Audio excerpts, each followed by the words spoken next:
سورہ بلد، اس صورت میں 1 رکوع 20 آیات ہیں۔ بلد شہر کو کہتے ہیں۔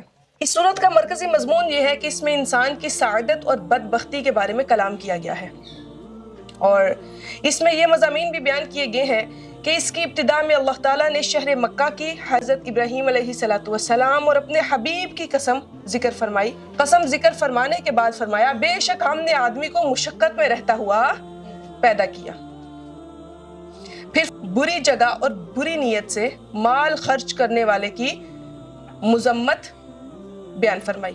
یہ بھی بیان کیا گیا ہے کہ اللہ تعالیٰ نے انسان کو 2 آنکھیں، زبان اور 2 ہونٹ دیے ہیں، اور اس کے سامنے اچھائی اور برائی دونوں کے راستے واضح کر دیے ہیں۔ اب اسے اختیار ہے وہ اپنی عقل کو استعمال کرتے ہوئے کس راستے کا انتخاب کرتا ہے۔ اور اس صورت کے آخر میں یہ بتایا گیا ہے کہ یا جو اس کے اندر مصارف بیان کیے گئے ہیں، ان جگہوں پر مال خرچ کرنے والا اگر ان لوگوں میں سے ہے جو ایمان لائے، آپس میں ایک دوسرے کو صبر کی نصیحت کرے اور آپس میں مہربانی کی تاکید کرے، تو وہ عرش کی دائیں جانب ہوں گے اور ان کو جنت میں داخل کر دیا جائے گا۔ اور وہ لوگ جنہوں نے اللہ تعالیٰ کی آیات کو جھٹلایا وہ بائیں طرف ہوں گے اور انہیں جہنم میں داخل کر دیا جائے گا۔ بسم اللہ الرحمن الرحیم، اللہ کے نام سے شروع جو نہایت مہربان لا اقسم بہذا البلد۔ یہاں پہ لا قسمیہ ہے۔ لا کیا ہے؟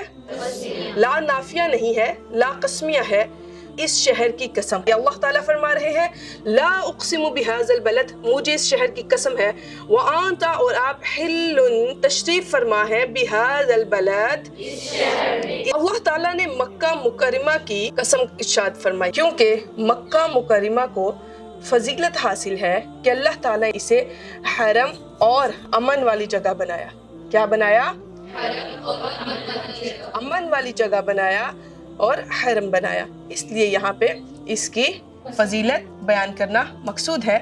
حضرت علامہ شیخ عبدالحق محدث دلوی رحمہ اللہ تعالیٰ فرماتے ہیں، علماء فرماتے ہیں کہ اللہ تعالیٰ نے اپنی کتاب میں نبی علیہ السلام کے علاوہ کسی نبی کی رسالت کی قسم یاد نہیں فرمائی، اور سورہ بلد میں رسول پاک صلی اللہ علیہ وآلہ وسلم کی انتہائی تعظیم و تکریم کا بیان ہے، کیونکہ اللہ تعالیٰ نے قسم کو اس شہر سے جس کا نام بلد حرم اور بلد امین ہے مقید فرمایا ہے۔ اور جب سے حضور علیہ السلام اس مبارک شہر میں نزول اجلال فرمایا تو اس کے لیے آپ نے دعا کی یا اللہ اس سے بھی حرم بنا دے، تو اللہ تعالیٰ نے مدینے کو بھی حرم بنا دیا، اور آپ کی دعاؤں کے صدقے سے اور آپ کے جانے کے صدقے سے اللہ تعالیٰ نے وہاں پر بھی بے شمار نعمتیں رکھ دی۔ بلکہ حضرت عبداللہ بن عمر رضی اللہ تعالیٰ عنہ سے روایت ہے کہ حضور علیہ السلام نے ارشاد فرمایا جس شخص کو مدینہ منورہ میں موت آ سکے تو اسے یہاں ہی مرنا چاہیے، کیونکہ میں یہاں مرنے والوں کی خاص طور پر شفاعت کروں گا۔ اس کے بعد اگلی آیت میں فرمایا ووالد، اور تمہارے باپ کی قسم، باپ ابراہیم کی قسم، وما ولد، اور اس کی اولاد کی قسم۔ اتنی قسمیں بیان فرمانے کے بعد فرمایا لقد، البتہ تحقیق، خلقنا، ہم نے پیدا کیا، الانسان، انسان کو، فی کبد، مشقت میں رہتے ہوئے۔ یہاں پہ والد سے مراد کون ہے؟ اس کی مفسرین نے مختلف تفاسیر بیان کی، مختلف اقوال بیان کیے۔ 3 قول ہم دیکھیں گے۔